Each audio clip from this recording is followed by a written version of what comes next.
जिस प्रकार से औद्योगिकरण में इसमें मदद मिली है, जल जीवन मिशन का जो राशि बढ़ा है, जी राम जी के लिए जो राशि बढ़ी है, और जनता को कमाई चाहिए।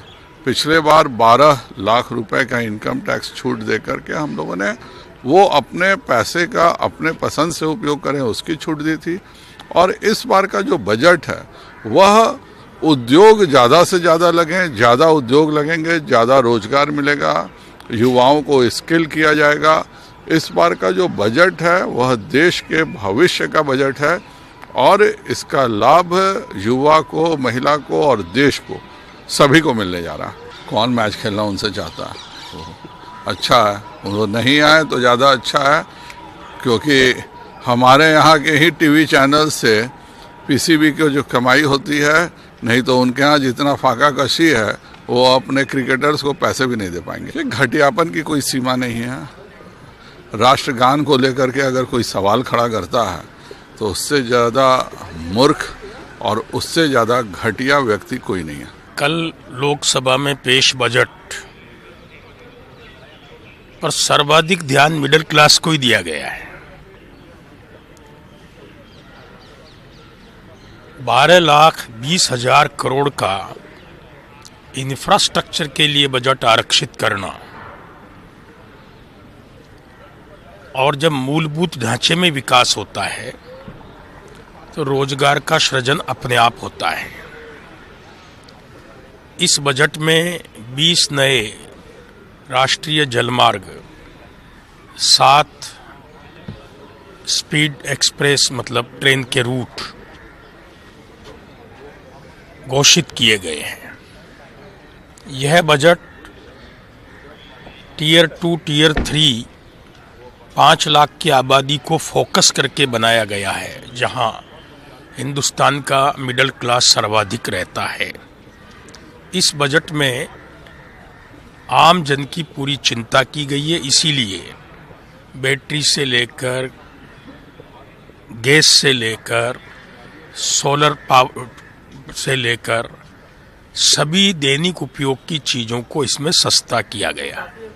इस बजट के अंदर 17 कैंसर की दवाओं को और अन्य 7 बीमारियों से संबंधित जो रोजमर्रा की दवाएं हैं उसमें शुल्क में भारी कटौती की गई है, ताकि आम जन की पहुंच में सस्ती उपलब्ध हो। मैं समझता हूं कल का बजट विकास को उन्मुख लेकर है। कल के बजट में भविष्य के विकसित भारत और आत्मनिर्भर भारत की संभावनाओं को बलवती किया गया है। मैं इसका समर्थन करता हूं। उनका विषय है खेले ना खेले, कोई प्रतिक्रिया नहीं है। ममता जी हिंदुस्तान के संविधान के अनुसार पूरे देश में आने जाने के लिए स्वतंत्र है। वो अपना काम करेगी, भाजपा अपना काम करेगी। यह आने से जनाधार बढ़ने वाला नहीं है। अब जनाधार खिसक रहा है। भाजपा कलकत्ता जा रही है, वो कलकत्ता से यहाँ आ रही है। अब उनको सोचना है क्या करना। Today we will have around 5 speakers from BJP today, 4 to 5, because the total time kept is 18 hours. So as per that, we have 3 days discussion. Prime Minister will reply on 4th evening. So keeping that in mind, since we will NDA will have around 55% of the time. After the motion is moved by Sarvanand Sonowal ji and to be seconded by Tejasvi Surya, the leader of opposition will speak.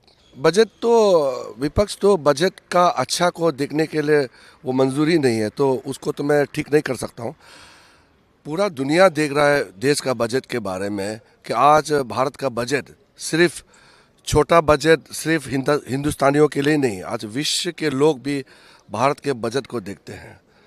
अगर UPA सरकार का समय 2014 आखिरी जो budget है उसमें से जितना बजट पेश किया, आप कैपिटल एक्सपेंडिचर देख लो 2 लाख करोड़, आज यहाँ 12.5 लाख करोड़ के आसपास हो गए। कितना जंप, कितना साइज बदल चुके हैं।